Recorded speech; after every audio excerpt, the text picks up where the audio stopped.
Lilly Singh, welcome. I'm so happy to be here. I'm truly like vibrating knowing that you were coming here today.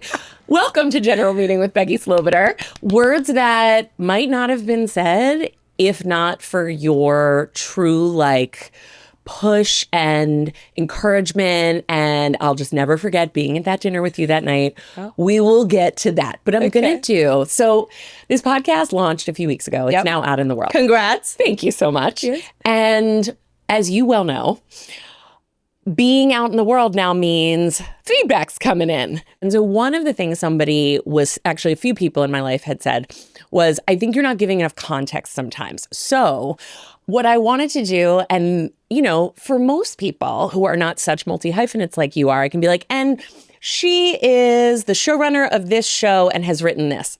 Onward. Mm-hmm. Yours is a little more comprehensive, we'll say.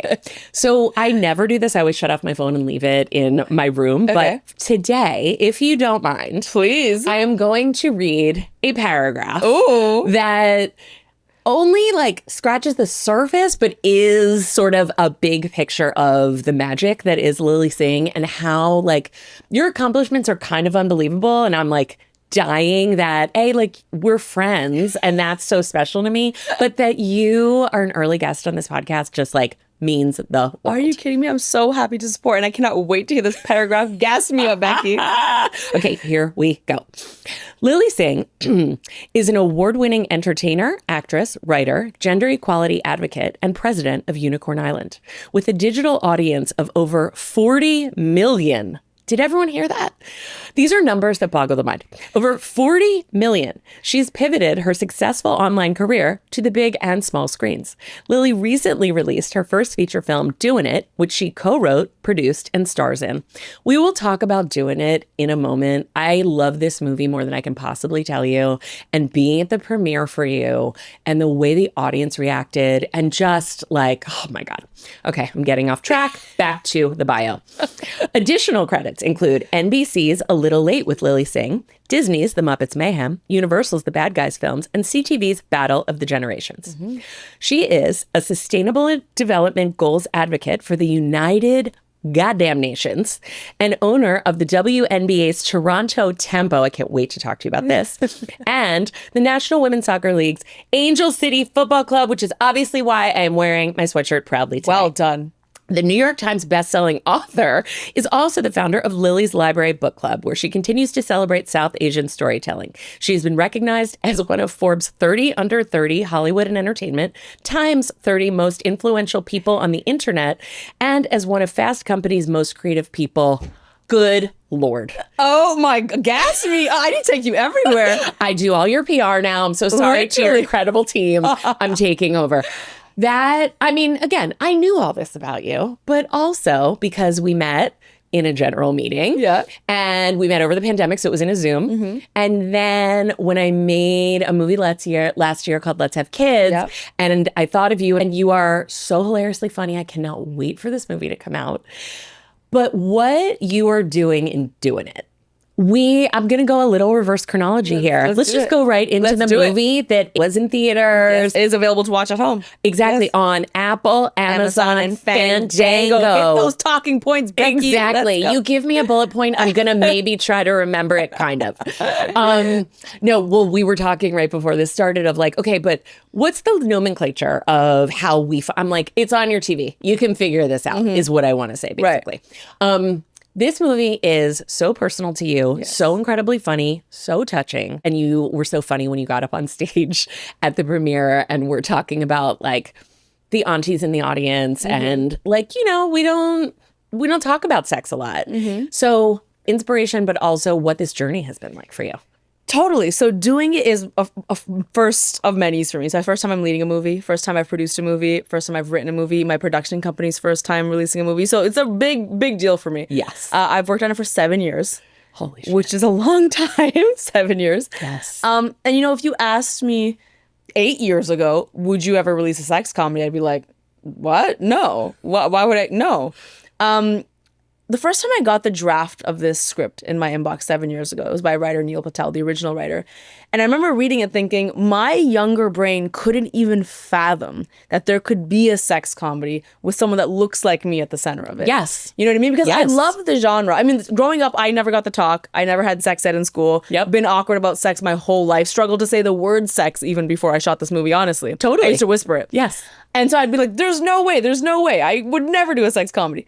And when I read the script, I was like, let me actually think about this. Because growing up, I did love the genre. You know, American Pie, 40-Year-Old Virgin, later on, Bridesmaids, whatnot. And I think I just never connected the dots that anyone that looked like me could be in those movies, because sex is such a taboo subject in most cultures around the world, but specifically growing up in South Asian culture, never spoken about. Yes. But when I finished reading the draft of it, I thought, this could be quite healing, actually. This could be the exact reason I have to do this movie. The fact that I can't even comprehend the fact that I could do it, right, was why it has to exist. And so, you know, when you look back at most of those movies, they're great and they're iconic and they're cultural staples, but they all look the same way. Yes, they do. They're very male-centric. Mm-hmm. They're majority white. Yep. And if there are any women in those movies, they work in service to the men. They are very much so accommodating to the male characters. They're just pushing the story forward for the men. Yep. And so I thought, imagine a sex comedy where, one, there's a woman of color at the center. Yes. It's female-centric. Can you imagine? The male characters are kind of just there to push the females forward. And so that's kind of how I wrote it. I wrote it as this love letter to my younger self, but also to, I think, women my age everywhere. Because I think there's this idea that when you're of a certain age, you figure out sex and sexuality. But all of my friends who are in their 30s, 40s, 50s, beyond are like, no, we're still nervous about it. Like, we still don't know things because women are not taught about their bodies. Yes. They're not taught that they could even enjoy sex. They're not taught about consent. So this is just, this movie is my love letter to every person, but especially women who have never felt seen in this department. It's unbelievable, and it operates on so many levels. So everything you just touched upon comes through so much, and it is also what all of the movies in this genre need to be. It's fucking funny. Thank you. Like, period, end of story. It's gotta be. And it has to be. And the cast you have surrounding you are just comedy killers. Yeah. But there's also, there are so many things to connect to about it.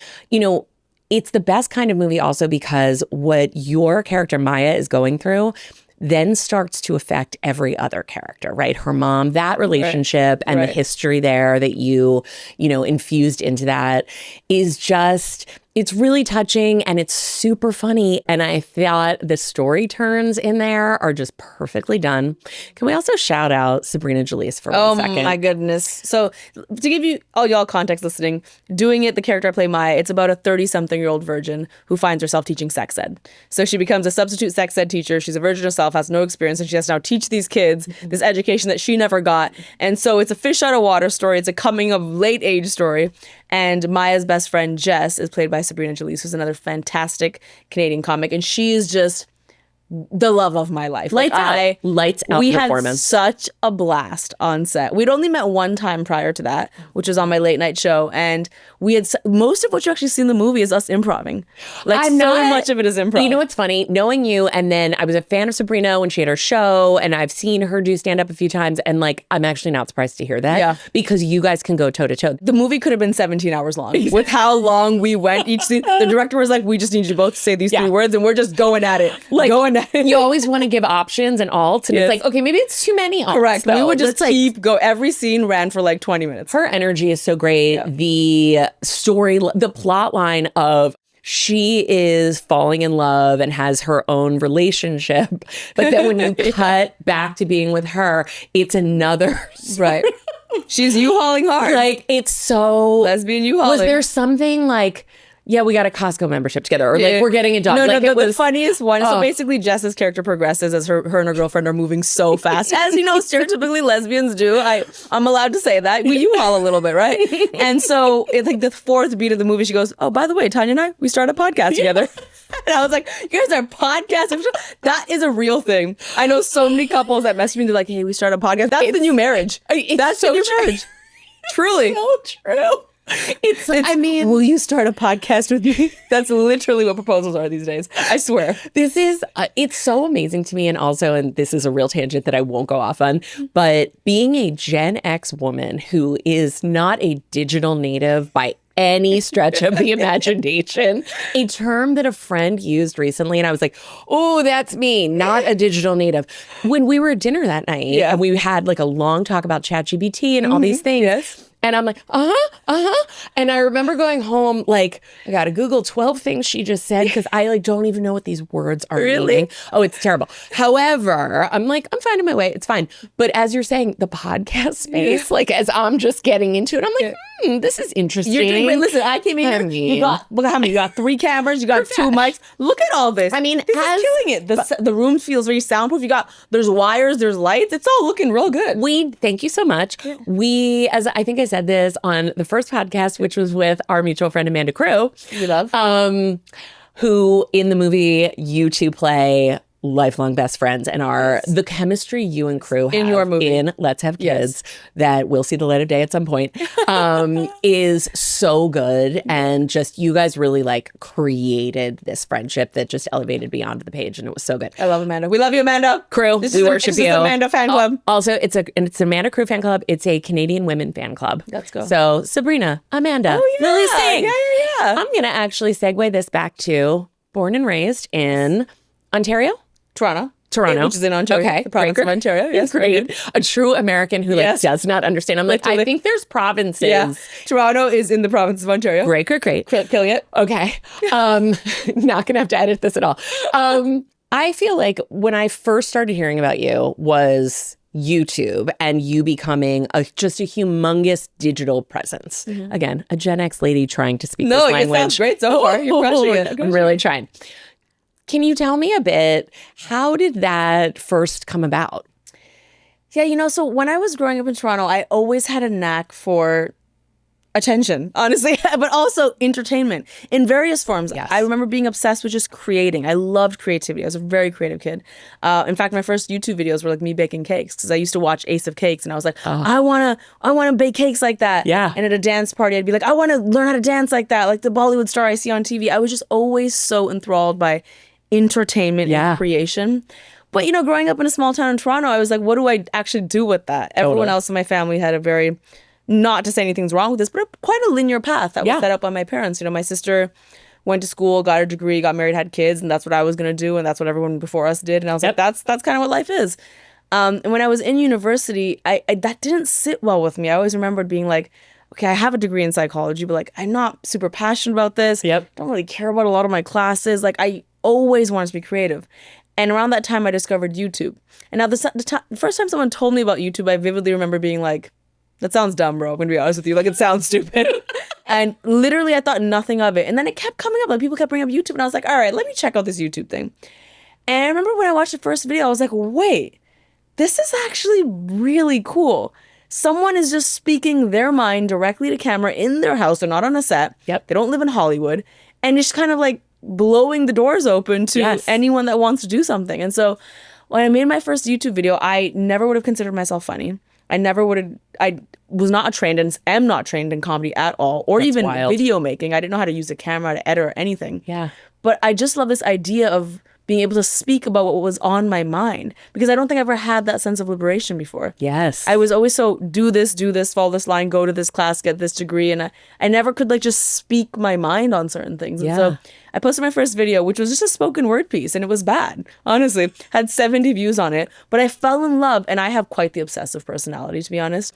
I fell in love with this idea that 70 people watched this and resonated with it in some capacity. And what else could I talk about that could resonate with people? And how else could I express myself in this arena that seemingly does not have gatekeepers? Where every other department in my life has many gatekeepers. And so you're bucking against them also. So it felt so organic.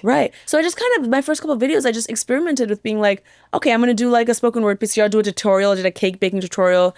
I did like just some random thought about this. But then the first comedy video I did. And again, just because me and my friend were talking something funny and there was this joke I thought was funny. I'm like, I'm gonna make a video about this. No formal training, no idea how to edit, no idea how to write, none of this.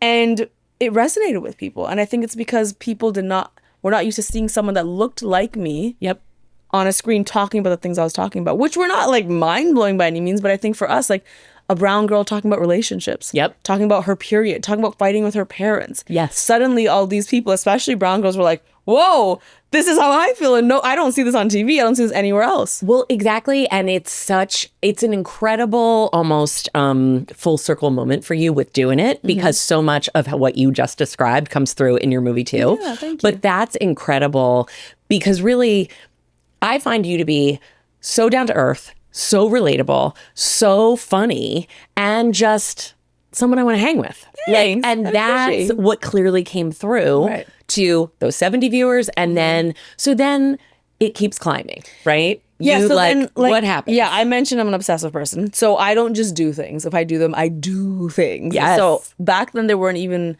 very many analytics in the back end of YouTube. It wasn't as complex as it is now. So I used to have like all these spreadsheets taped up in my room. Like, this is how many views this got. This is how many subscribers this got. This is what the comments were. How do I make more things? What do I think is funny? How do I teach myself to edit? Can I save up for my first camera? $699, the biggest purchase I ever did as Never a young forget. adult. My first camera, I saved up so much. First, I didn't have a tripod. I used a pile of books. I had to save up for a tripod, teach myself how to edit. There's all these things that I was teaching myself how to do, and I became obsessed with it. Yeah. So I set a video schedule for myself every Monday and Thursday. I would post a scripted piece of content that was like pretty involved, to be honest. Yeah. And then I did daily vlogs, 7 days a week. So I did 9 videos a week for multiple years. And I'm not the product of a viral video, I will tell you. Every video of mine is counted. Every video has gotten subscribers and views. And if you ever ask someone, like, how do you know Lilly? Chances are they're going to say a different thing. That's amazing. You know what I mean? It's not just one thing. And Wow. that's been tough. Wow. I wish I was the product of a viral video. I wish I had a. Well, it's like you cut the line, right? If that happens. And at the same time, building it sort of in a slow but steady wins the race way, clearly. Also, I imagine, because again, it's like I don't speak this language, but I'm really trying to learn. I imagine that also really creates a community and loyalty and people who feel like they've grown with you. Right. Right? I do really appreciate you saying that, because that is true. I think what makes my fans unique and what makes this a little community is exactly that. You know, when I have gone through certain milestones in my life, infamously meeting my idol and mentor, Dwayne Johnson, which was most of my YouTube big deal. career, right? It wasn't just like, oh, this girl I watch on YouTube met her idol. It was like, No. we did it together. No, We 100%. And I believe that. Yes. Even this movie, Yes. when I posted recently, I'm like, our first feature, because we have really done everything together like a community. It's astonishing to see. I admire it so much. And I also think you can't fake it. You are such an authentic person. For better or for that, but really, right? Like, and you're just sort of like living out loud, but have been since the jump. You like Taste of Cakes, so you're gonna do a baking video. Like, you're just figuring it out as you go. I still do baking videos on my Instagram now, because I just love it. I love it. And the tenacity also. When you're first starting out and saving up money to buy a tripod and things like that, do you have a full-time job that you are also sort of doing in tandem with this? Did you use your psychology degree? Those are the questions, aren't there? I would like to believe to some Your extent I mom use my gave me that psychology. question Yes, to ask. good. Yeah. I do think to a degree I use my psychology degree, yes. By the way, same. I have a yes. psychology degree. Real, and recognize real. Exactly. I always say it prepared me to work with the lunatics in this town. Yes. You know, so at that time, I was actually, when I first started making YouTube videos, I was applying to go to grad school, which is really important to my parents. So I had a degree in psychology, and they wanted me to get my master's. To become a therapist, basically? Something along those lines. Sure. Some gray area career like that, something like that. And I remember writing the essay to get it, and I closed my laptop to be like, I can't do this for another 2 to 4 years. Yep. And so I walked into the room and I was like, I want to make YouTube videos. And they gave me a year to do so. And How so great that they even did that, though. Correct. Right? Correct. They could have been like, said a year. That's cute. It was actually the No. best thing they could have done, because they gave me a year. They put a ticking time clock Yes. on me, which is why I was like, we're going to learn how to do this. We're going to save it for a camera. Yeah. So I did have a job around that time at a electronics store that sold cameras, believe it or not. So that's why I saw my job. Did you do that on purpose so you could get the discount? Honestly, I don't even remember. I don't know what came first, but I remember being so invested in my job as well. Yeah. Just to learn about all the cameras, to be like, let me understand all this. And I think I did, because I do think my first camera I did get on a discount. So now that you said that, I love it. Yeah. But then no, my parents very gracefully, and I'm very lucky, gave me a year to just kind of figure things out. And I put my head down and I hustled that year to make as much content, learn as much. Because, you know, I'm learning everything from the ground up. I'm learning, how do I write comedy? Yeah. How do I deliver comedy straight to camera? How do I play these different characters? How do I shoot multiple characters? How do I use comedic timing? Very simple things. Like if I'm using background music, how do I punctuate the joke by cutting out the background music. Yes. Like I'm learning all of these things. You are learning to be a filmmaker while also learning to be a really talented comedic actor. And I also have to say, there are really emotional parts in doing it.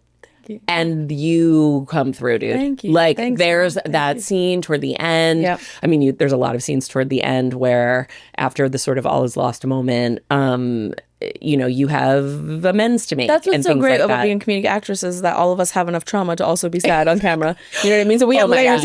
My favorite sign coming out of the writer's strike last year was ChatGPT doesn't have childhood trauma. Yeah, literally. And it's so true, It's right? true. Like and most of the comedians that you and I know additionally there's just both sides. Yeah. We're complicated people. But the reason I bring that up is, you know, every set I've ever been on, people pick up on that. Every director I've worked with is like, it is so clear to me that you have an understanding about more than just acting. Yeah. And it's true because as I'm acting, I'm like doing the edit. Because I edited for so many years. I'm like going through what the writing says and what they're trying to get across from that. Oh, I feel like there was a moment in one of the scenes in Let's Have Kids where I think we were suggesting something, and I truly think you were like, I don't think that's going to connect though. Like it was, you were just like so. So I we're like, micromanaged? Yeah, sounds like me. No, not at all. We were like, she's right. Okay, and I have to get you to an airplane in 12 seconds.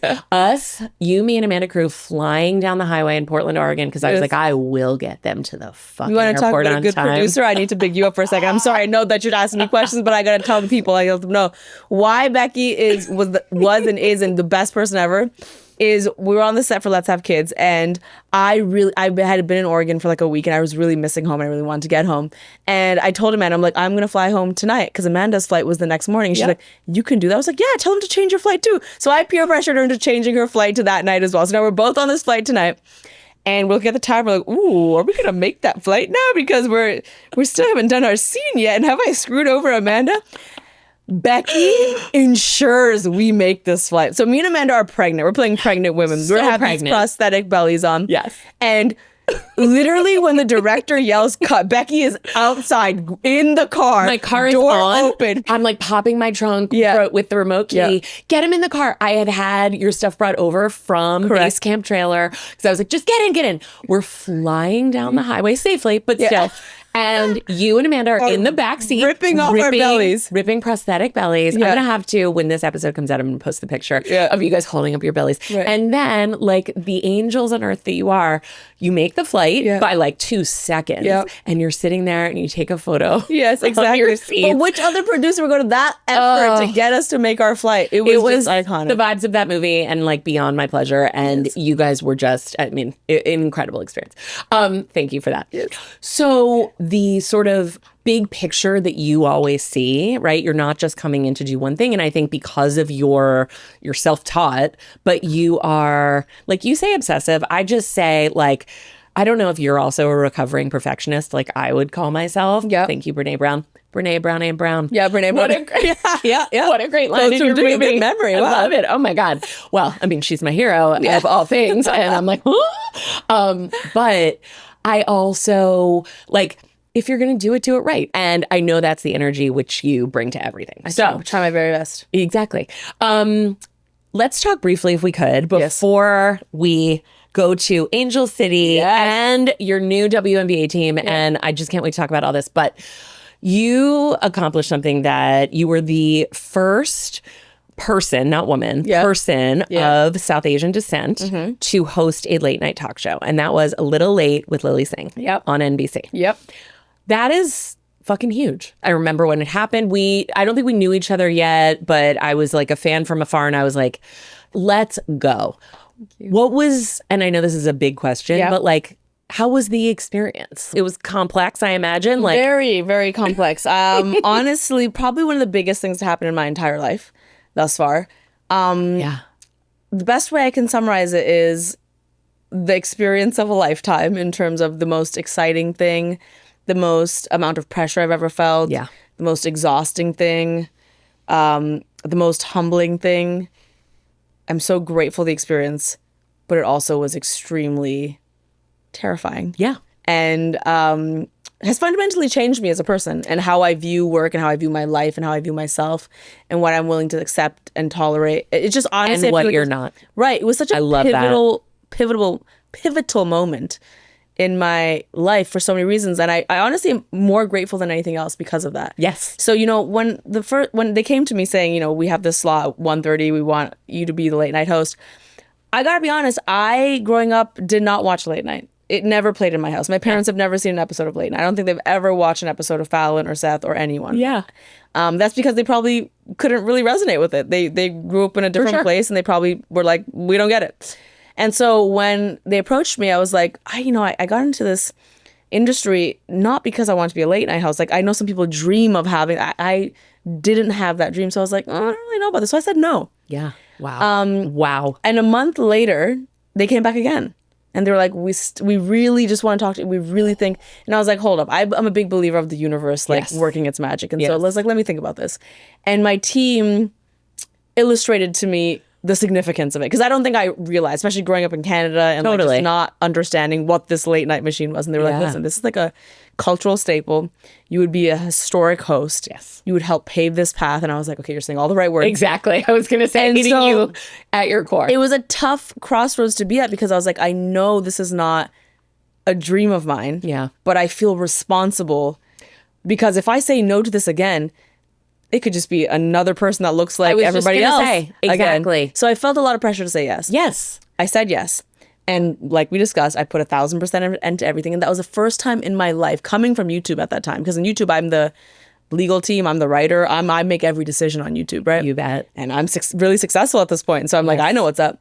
So the reason it was so difficult was the first time in my life that my instincts knew what was right, and I could not execute always my instinct. Yes, you do not have 100% creative control. Correct. And because your gut and your instinct have brought you not just such enormous success, but also even when you're finding, I have to recalibrate a little, I have to pivot, you can then do that. Right. And you're finding yourself not able. It was a tough situation to be in because coming from YouTube, and I say this very humbly, but also, I guess, to flex, 3 billion views on YouTube. Yeah, like no big deal. So Jesus. I feel like I'm coming to the space being like, I know what people want to see. Yep. I know what my audience expects from me. I know what's funny. I know what my voice is. Yeah. It was such a jarring experience to not only not have creative control, that's one thing, but to be put up against so many obstacles that just made the simple act of creation difficult. Yes. I'm coming from YouTube, which is like, oh, this is funny. I'm going to shoot this. I'm going to edit this. We're going to release this. Done.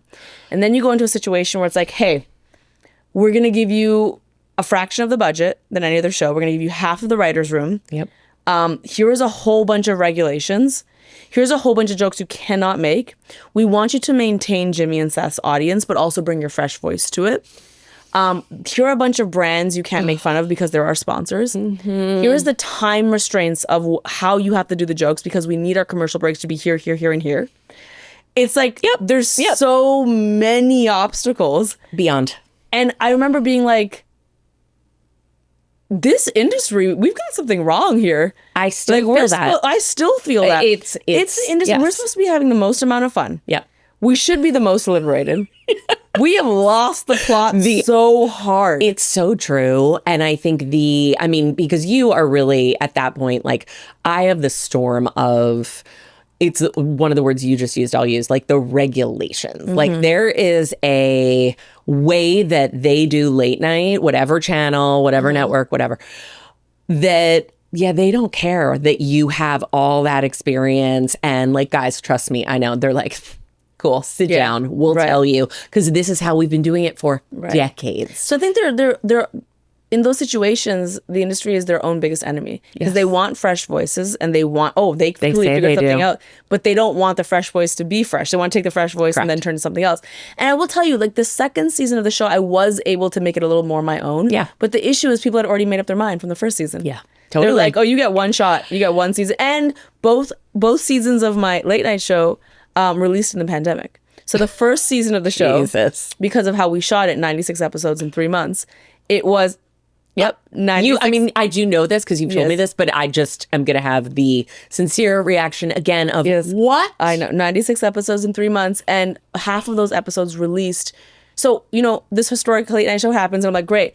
what could possibly go wrong? Right. Global pandemic. And so my late night show is the only late night show airing during the pandemic that has a live audience, where I'm talking about traveling, where I'm talking about parties, and everyone's like, what is the one thing that's important about late night is it's got to be timely. Right. Totally. So now there's a global pandemic and I have a live audience and I'm hugging people and I'm doing all the It's things. unbelievable. And like you said, you have such gratitude for, Of course, having had the experience. Absolutely. And you learn so much. I learned right? and I do have gratitude because I learned so many skills. Yeah.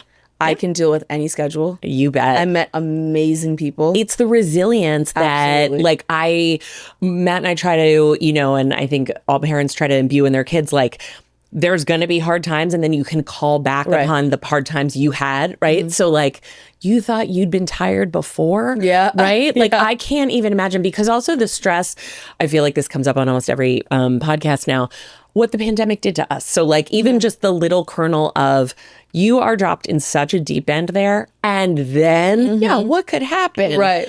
Exactly. Life and death and, are just, we are different people from that experience. Totally. Absolutely. So to be doing that, I mean, good on you. Yeah. It's And incredible. also just to taught me, after that experience was done, I was like, okay, here's what I value now. Here's what I prioritize now. Me having fun and joy does matter. Yep. If I could do it again, I would ask way different questions. Yes. I would, I'm just better prepped for everything else I do. And I have to say everything I've done since then, and I don't want to paint it out to be a terrible experience. I had a lot of joy in that experience as well. Totally. But everything I've done since then, I've experienced so much joy in. That's because I so- ask better questions. I view things through a different lens. Yes, exactly. And that's the lens that I always try to sort of just reinforce this for the younger women listening or watching. I still am like, why? I know, beloved YouTube, but I'm like, why are we on video? But, if we're going to do it, we're going to do it right. You're gonna do it right, that's right. But for the younger people, I'll say out there, it's all a journey. It's all a learning experience. And you couldn't have gotten to the place you are right now, which we will get to, without having had that experience also. Because I'm going to jump now. The last thing I want to say about that actually is you were so good at it. And that is like, that's really fucking hard to do. Thank you. Period. End of story. If I was to reflect back, I do feel like one of the things that is unsettling to me is I do believe I could be really good at that. I don't even think we got to see the best version of what it could be. Yeah, I get because that. it was just there's too many obstacles. The environment was not friendly to that. But totally. Thank you. Okay. Can we jump to my favorite? Yes, let's do it. I would say football team, but no.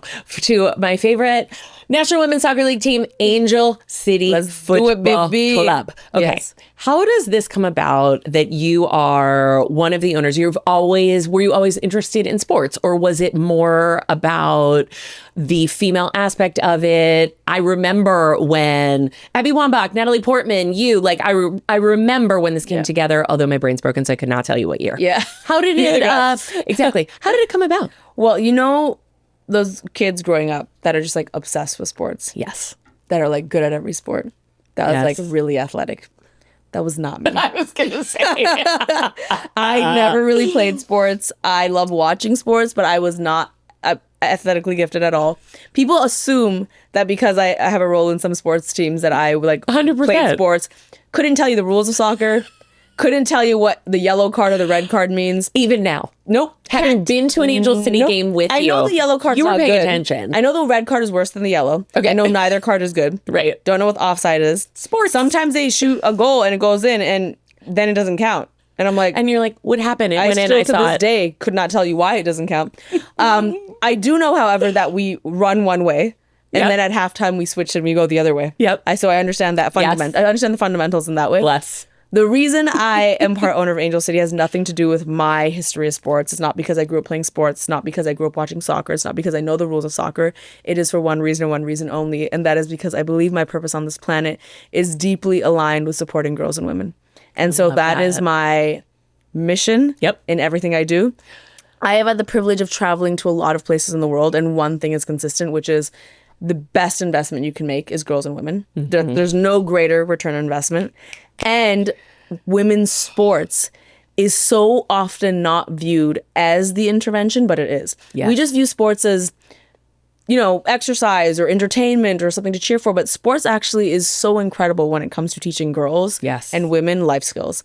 I've been in the most rural parts of India where I do a lot of work, and I've literally heard amazing stories about girls being like, I convinced my parents not to marry me off at 14 because my sports team showed up at my house in this village. Wow. And they protected me from the situation. Like girls that learn confidence from sports, who learn economic power through sports, who learn how to speak up for themselves for the first time. Yes. Who learn how to be part of a team. Sports is such an important intervention. And so I think it's such a no-brainer investment. So literally, I know none of the rules of soccer, but I just believe wholeheartedly in supporting girls and women. So when this opportunity came your way, and it was almost a consortium of women coming together to be full owners, it's all women owning it, and you bring this football club to... I am always like, am I saying football or am I saying soccer? Yeah. You bring this club to Los Angeles and it really like catches fire. Mm-hmm. That stadium is incredible. Yep. Being at a game with you is a very special experience. I do a lot. Yeah, just being at a game there, I was transported. And also from a vibe standpoint, you can almost see it in I'm just going to mention my hero, Brene Brown again. Yeah. She always talks about standing in your values. Yeah. And like exactly what you just said is what you are, putting your money where your mouth is. But like the values of the people at that game, it felt so safe and cozy and inclusive, and it's a really special experience to go to a game. I'm really proud of that because, it's really cool to be part owner. But what I'm really proud of is when I bring people to the games, it truly is unlike any other sporting environment you've been in. Beyond. It's very inclusive. Yes. I say it's the game at Gala all the time. Yeah. Every game. It's not even a pride game. There's pride flags. And there's flags from all countries, from all beliefs. Yeah. And it's such an inclusive environment. And you really realize, I think we have this idea that, I said this at the premiere, I hate the word niche. Yeah. It's like my trigger word. People use it in Hollywood. People use it for my film. They use it for anything. But even in sports, people start to treat women's sports as niche. Like only women can like women's sports. And you're at the Angel City game. Everyone watches women's sports. Everyone watches women's sports. You're at the Angel City game and you see young boys and their dads and they're cheering on these athletes. And you're like, oh, it's incredible. Talent is talent. Thank you. Exactly. Talent is just talent. And the excellence, like, I mean, my best friend Amy was a star lacrosse player when we were growing up and then played in college and now works for Penn. She works with athletes, and exactly what you're saying, what it brings to their life.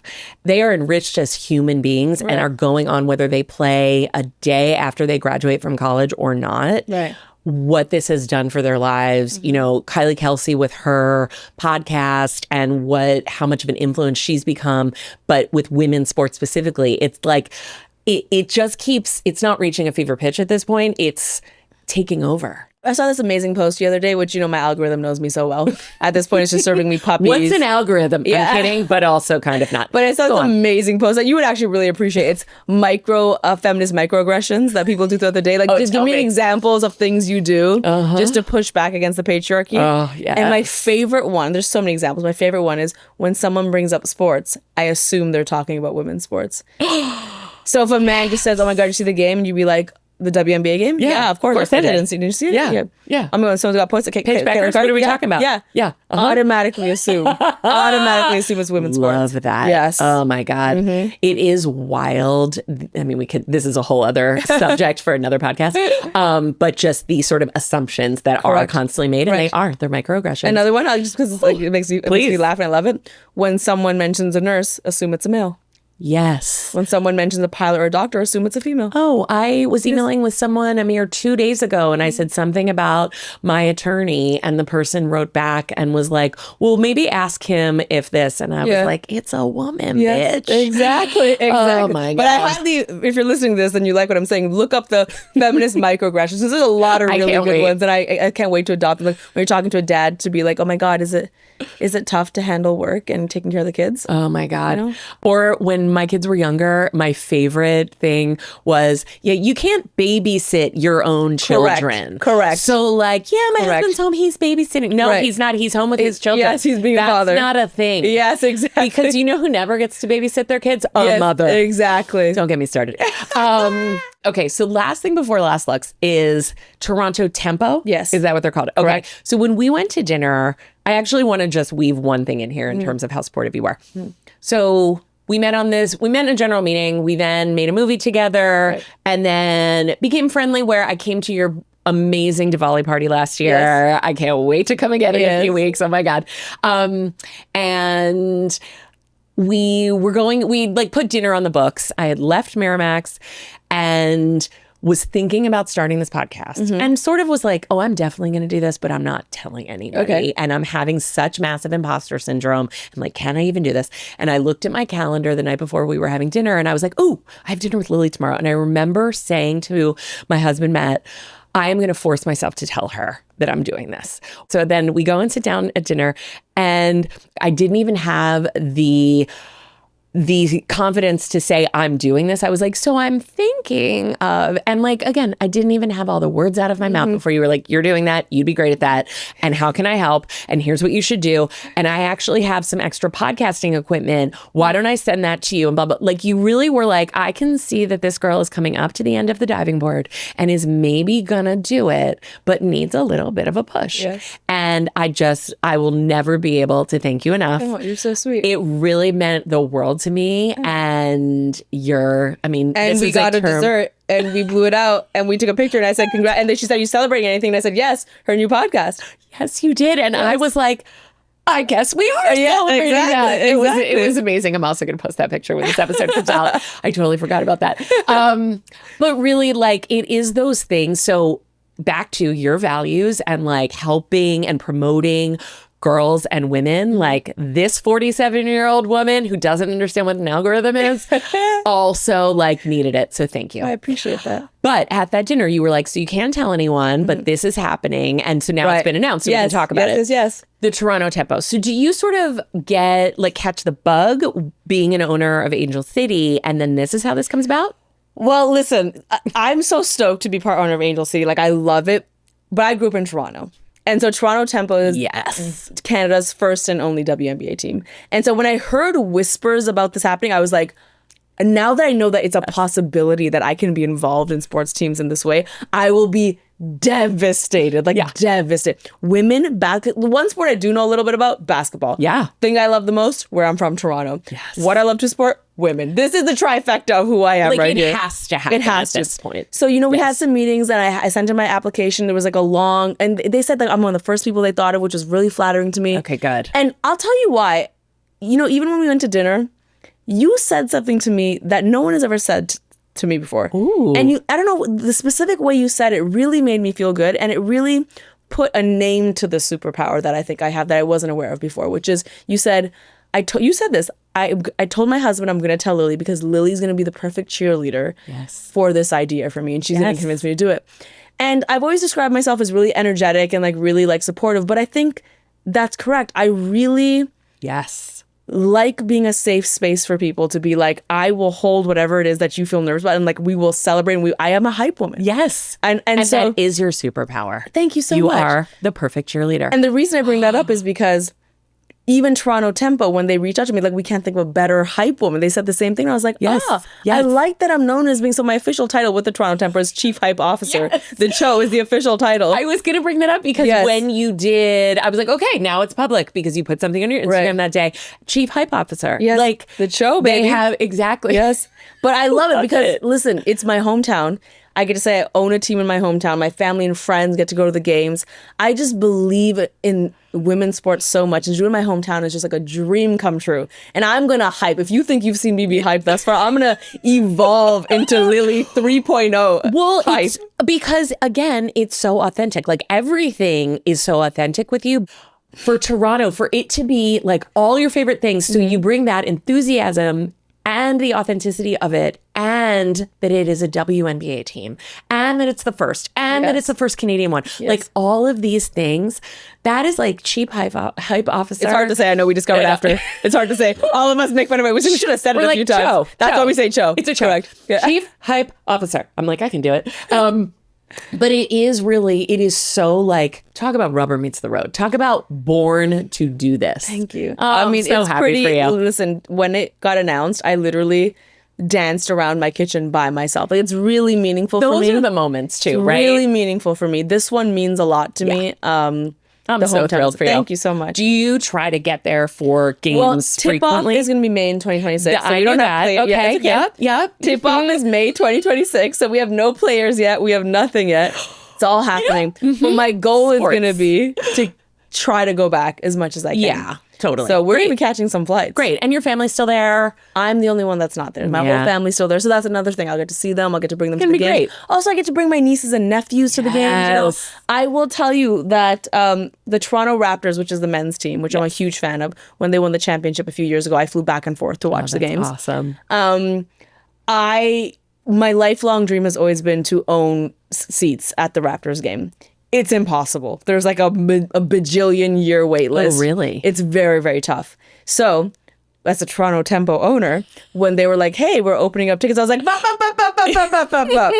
we're going to correct this. So now I own some certain seats in the stadium. Yes. You know what I mean? So what I'm really excited about is being able to take like my nieces and nephews and to go see the games and like give those tickets away to young girls. Like, that's what I want to do. That's the thing. I could see when we came to join you at the Angel City game that time, to be at a game with you and to see the joy that it brings you to be sort of the ambassador to everyone, especially when it's their first time there, is again, and for family.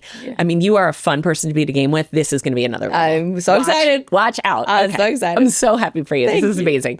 Okay, we have reached the end of the pod where we do the same thing every week, which is Last Looks. Okay. And love the name. Very good. General meeting Last Looks. Just a creative genius. And you know where it comes from, obviously. And I explained this in the first episode with crew, but also like I just like the alliteration of it. Yeah. Great. But also it's really because this podcast is sort of evolving and I'm finding my way, and like I knew pretty much what I wanted it to be. What I also sort of just really am connecting to, and I think everyone else is too, which I'm so happy about, is a pop culture appreciation, a remembrance of the shit we love and what is meaningful to us. And that also sort of is defining of us, right? Totally. So to me, I want to talk all day about my favorite this, my favorite that, this new show I watched. And I think that enthusiasm comes through when people talk about their favorite things. So having said that, because we are going to get you out of here in 8 minutes. Ooh, baby. You know I love a deadline. I got you on that plane. I'm getting you out of here. That clock will say 3:10 and you will get those shoes on and get the hell on the road. Obsessed with me. Okay, favorite movie of all time? Okay, this is a no-brainer for me, and I don't care who judges me. I will die on this hill. The greatest movie of all time. It is comedic excellence. There's no great. It is the first time I laughed so hard I cried. I vividly remember. It is White Chicks. Yes. White Chicks is the greatest movie of all time, and I have fulfilled my dream of reenacting that scene with Terry Crews many times. Oh my God, have you really? Wait. That's amazing. You weren't there 2 years ago at the Volley. Me and Terry Crews redid the Did you really? Yes, we did. Is he coming this year? I will let you know. Exactly. Yes, I will let you know. See him. But White Chicks is the first time I remember laughing so hard I cried. I love it. And I hear that they might be making another one. I hear that as well. And I will, if whoever's listening to, I will die if I got to work very briefly with Marlon, and he is the funniest, sweetest, and like just like more talent in his pinky than 100%. I can't wait. They're amazing. Oh my God. Yeah, no amazing. White Chicks. Hold my poodle. Okay. Love it. This is what I'm saying, right? Like the excitement you have about that. Love it. Okay. Music. You are stranded on a desert island. You have 2 albums with you to maintain your sanity. Wow. You're not there forever. It's not Tom Hanks in Castaway, but you're there for a bit. What are those 2 albums? Okay. Definitely it's going to be Bob Marley's greatest hits. Because 100%. we are who we are. Yes. Huge Bob Marley I love that. fan. You're so much younger than me, but like that is my college experience so through and through. I love that album. Bob Marley is the first portrait in my house. It's the biggest portrait in my house. Always the first song, One Love, is actually I have a One Love tattoo right here. You do? I do. Oh, cool. I'll give you a little I know. I have never seen that. Yeah. We must have covered it up when you had a huge pregnant belly. Yep. I just really love the message in the songs. It's very like sonically calming to me. Love his voice, love his story, love how his ideas about life. So Bob Marley for sure. Otherwise, I'm going to give you a timely answer for the next one. The current album I've been listening to nonstop, which I cannot get enough of, and I'm sure many people will relate to this, is Justin Bieber's new album. Swag. The second one I'm still working on. The first one, Swag 1, it's such a different side of him. And again, sonically from top to bottom, when you listen to it, it's so cohesive. It just really flows. And I really love his album. And I think the writing is really beautiful. And he's Canadian, so we had to get that in correct. here, Absolutely obviously. Correct. It's mostly Canadian. Correct. Okay. Yes. So I'm going to go with those two. Bob Marley, Justin Bieber. I was going to say the Jamaica thing. Two sides of the, but it's fine. We contain multitudes. Yeah, there you go. We're complex. Okay, books. Do you have a favorite book of all time, or even just a book you've read recently that's really stayed with you? New York Times bestselling author Lilly Singh. Just wondering.